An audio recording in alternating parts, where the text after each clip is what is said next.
allons parler de la notion de champ lexical. Alors, qu'est-ce qu'un champ lexical? Un champ lexical, c'est l'ensemble des mots d'un texte qui correspondent à un même thème.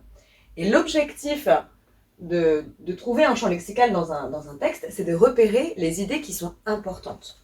Par exemple, dans un texte, le champ lexical de l'amour peut être constitué de aimer, amoureux, passion, feu.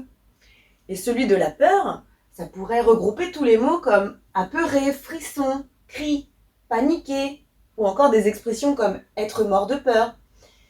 On voit bien qu'un champ lexical va être composé de mots de différentes natures.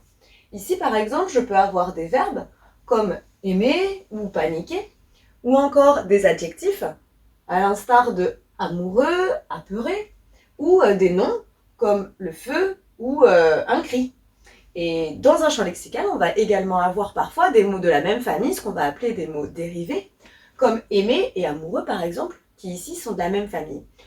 Pour composer un champ lexical, on pourra aussi retrouver des mots qui sont soit synonymes, comme ici on a aimé, mais dans un texte on pourrait avoir aimé et apprécié.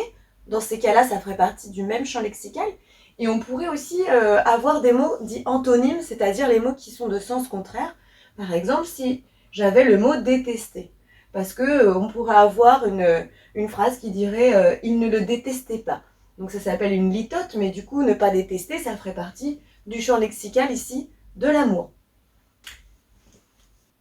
À toi de jouer à présent. J'ai mis au tableau une strophe du Dormeur du Val de Rimbaud.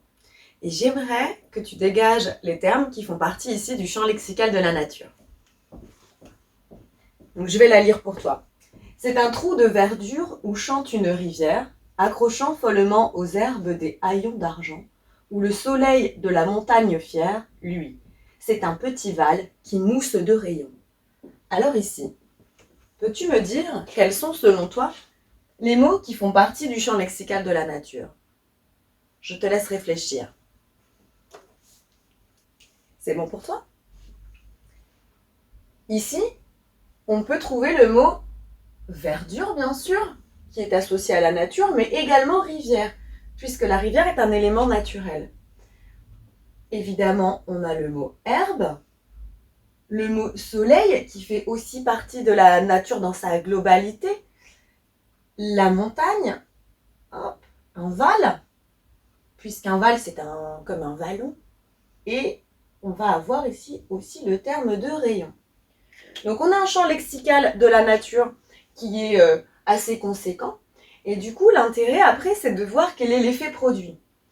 Ici, je vois bien que ce champ lexical montre une nature sous toutes ses formes.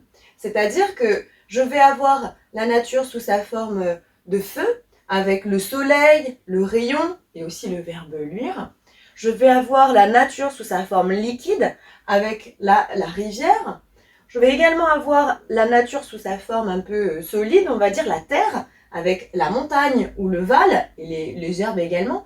Et puis je peux imaginer que la nature va être montrée dans son côté aérien par ici follement, puisque follement on a un peu l'idée de vent.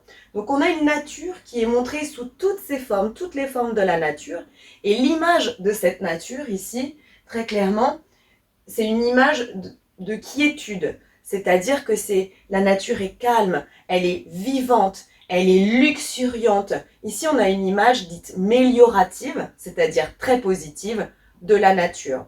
C'est tout à fait normal, puisque quand on connaît la suite du poème, on voit que ça vient créer ici une opposition avec ce qui se passe après dans le poème. Voilà, j'espère que cette notion de champ lexical est un peu plus claire pour toi. À bientôt. Maintenant que tu as tout compris, entraîne-toi en faisant les exercices ci-dessous.